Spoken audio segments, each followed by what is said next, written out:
Donc bonjour à tous, bienvenue sur la chaîne VapeLab. Pour cette première vidéo, je vais vous présenter pour un débutant le maximum de choses que je puisse vous apprendre. Donc ce sera pas un tutoriel explicatif, donc je vais pas vous montrer comment faire un coil ou quoi que ce soit. Ce sera seulement la présentation de produits ainsi que mon avis. Donc dans cette vidéo, nous verrons notamment 5 parties comportant diverses sous-parties. Donc là voici, donc premièrement le matériel, deuxièmement les liquides, les techniques de vape, différentes choses à connaître sur le sujet, ainsi qu'un avis, donc un conseil sur le type de cigarette électronique choisir. Donc bien évidemment, donc les deux avant-derniers, donc les techniques de vape et les choses à connaître sur le sujet, donc sont des sujets assez vagues, donc qui comporteront plein d'infos, un petit peu, je vais dire, balancées au hasard. Donc la vidéo sera découpée en plusieurs parties. Donc la première vidéo sera sur le matériel. Pour ce qui est du matériel, nous allons donc voir deux types d'achats les plus fréquents. Donc il y a un pack qui regroupe l'essentiel d'une cigarette électronique ainsi que des achats plus approfondis ciblant ce que vous recherchez en pièce par pièce. Alors, un pack, donc comme les deux présents ici, sont selon moi de mauvaise, on va dire, qualité, bon, selon moi. Ce type de cigarette électronique est vendu en pack qui coûte entre on va dire 10 et 40 euros plus ou moins, et donc ils n'ont d'autre fonction que de produire un petit peu de saveur et une petite quantité de vapeur. Donc cependant c'est une généralité, ces packs sont vendus pour des nouveaux vapoteurs qui ne savent vraiment pas du tout vers quoi s'orienter. Donc c'est vraiment des petits packs en fait où on vous fournit. Donc là on peut voir une ou deux cigarettes électroniques, sachant qu'il n'y a aucune utilité en fait. Enfin si, parce que celles-ci ne se rechargent pas, on peut pas les utiliser en même temps qu'on les recharge. Mais donc on vous donne plus ou moins donc un chargeur, une ou deux batteries, un ou deux cliros, une boîte, des résistances à voir, ça dépend, ainsi qu'un chargeur.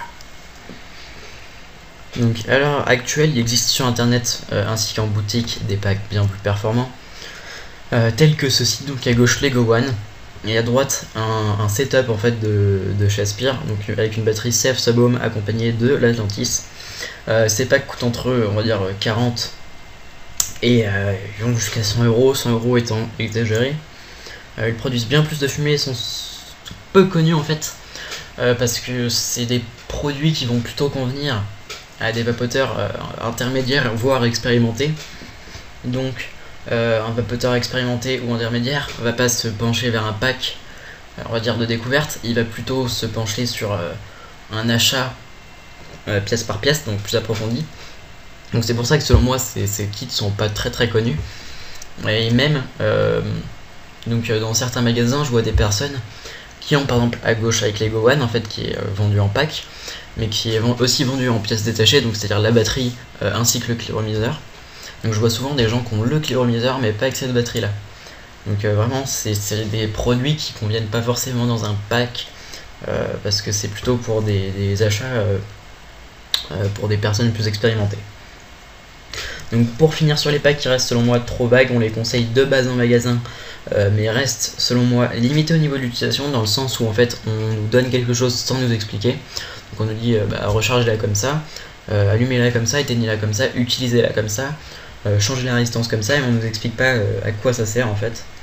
Donc même s'il n'y a rien de compliqué à comprendre, hein, c'est vraiment, on nous dit comment faire, mais vraiment sans nous expliquer la raison.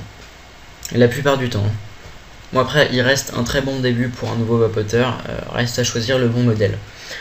Pour ce qui est du matériel plus approfondi, on va s'attaquer aux deux parties d'une cigarette électronique, donc les cliromiseurs et les batteries. Donc voici un schéma montrant donc le fonctionnement d'une cigarette électronique. Alors, on va diviser en fait cette image en deux parties.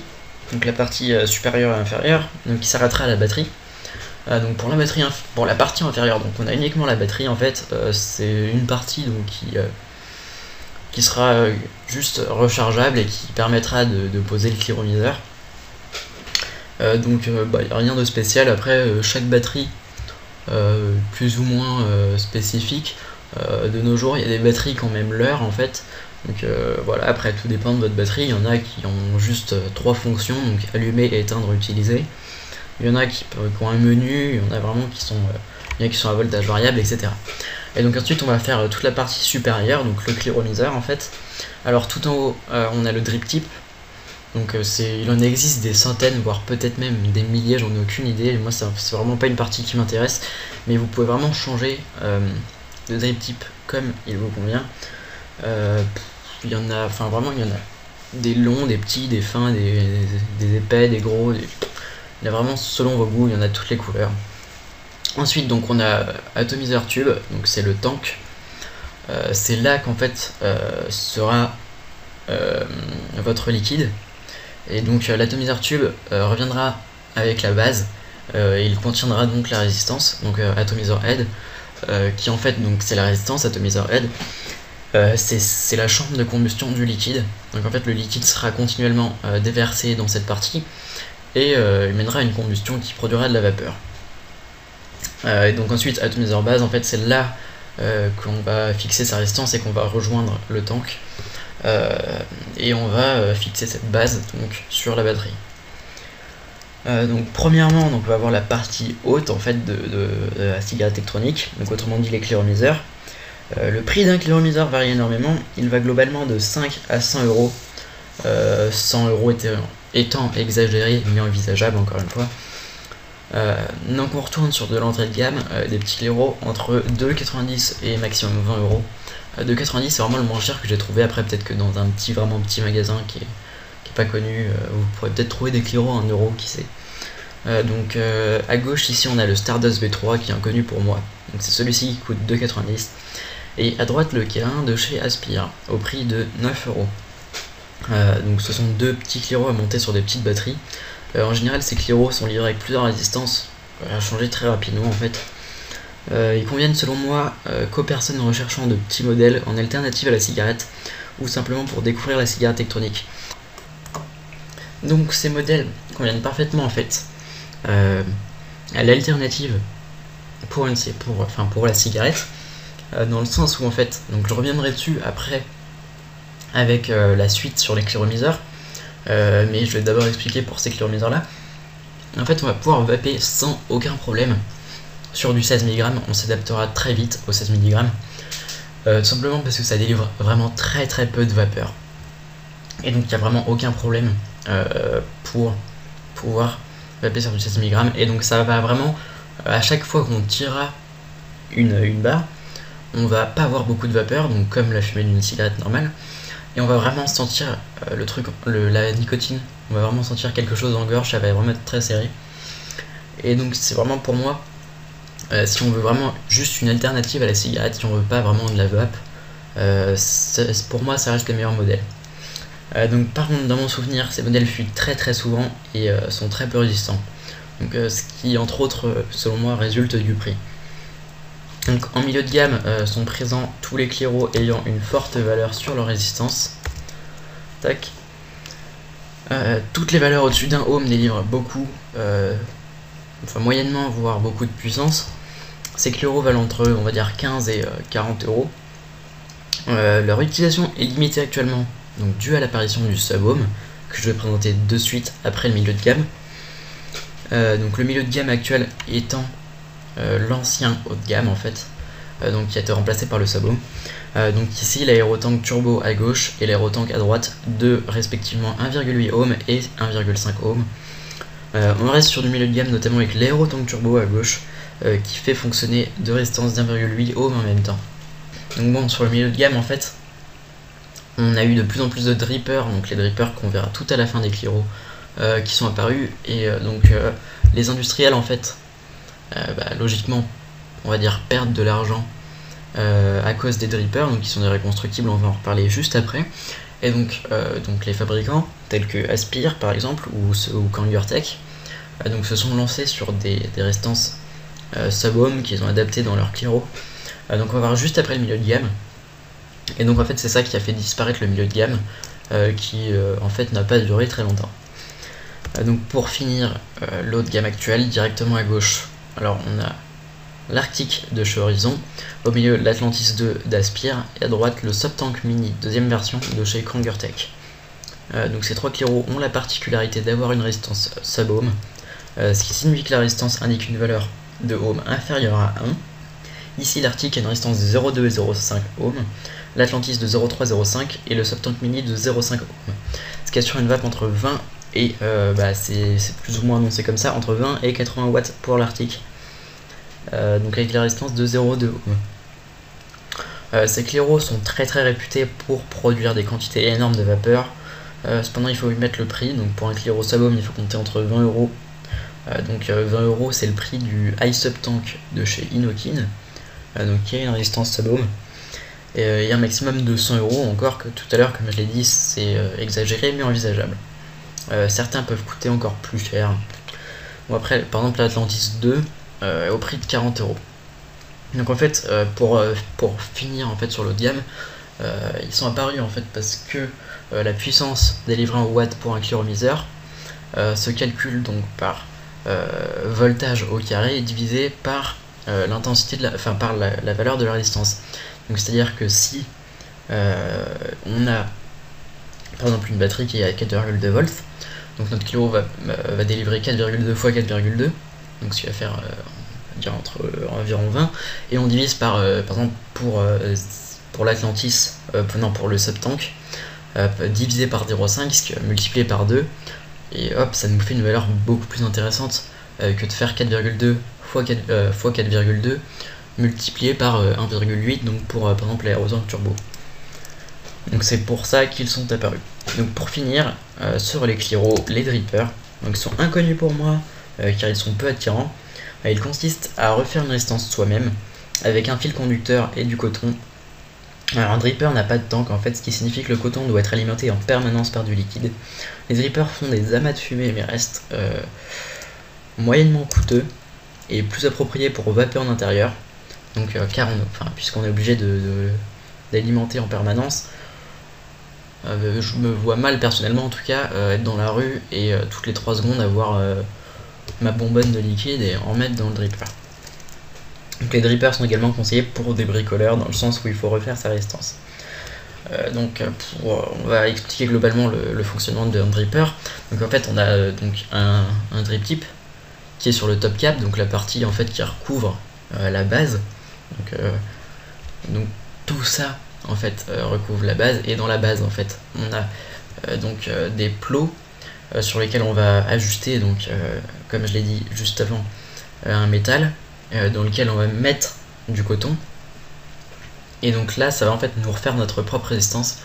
Donc c'est pour ça que c'est un petit peu plus économique parce qu'on refait nos résistances soi-même, et donc sachant que le métal et le coton ne coûtent vraiment pas très cher et que à chaque fois qu'on en achète on peut en faire je sais pas, peut-être 50, peut-être pas, c'est un petit peu exagéré, on peut en refaire pas mal en tout cas. Donc on a vraiment une économie et ils sont vraiment très productifs.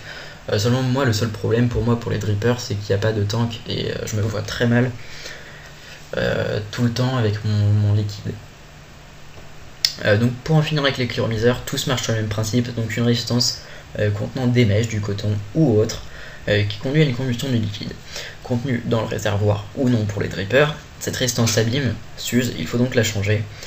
Pour ma part c'est tous les mois, encore des fois c'est un petit peu plus, donc tout dépend de votre consommation. L'usure de la résistance atténue le goût, vous pouvez donc rester plus longtemps, tout dépend de vos goûts. Donc après chaque claireau est différent vraiment, vous avez une méthode de remplissage différente, de base vous avez un tank, une contenance, etc. Tout est différent, plus ou moins sur tous les claireaux en fait. Donc après chacun s'adapte à son claireau. Moi ce que je vous conseille c'est de nettoyer votre claireau assez souvent. Je vous conseille de bien parler avec dans votre magasin ou sur internet, de regarder des vidéos sur le matériel que vous voulez acheter pour vous renseigner s'il y a des fuites, s'il y a quoi que ce soit, si le matériel est bien.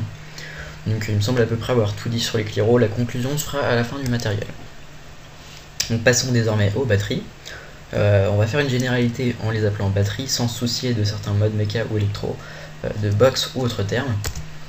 Donc outre ces termes, l'importance d'une batterie est de faire fonctionner un clairomiseur. Il en existe certes plusieurs types que je vais distinguer en deux majeures parties, les batteries d'usine ainsi que les batteries avec accu.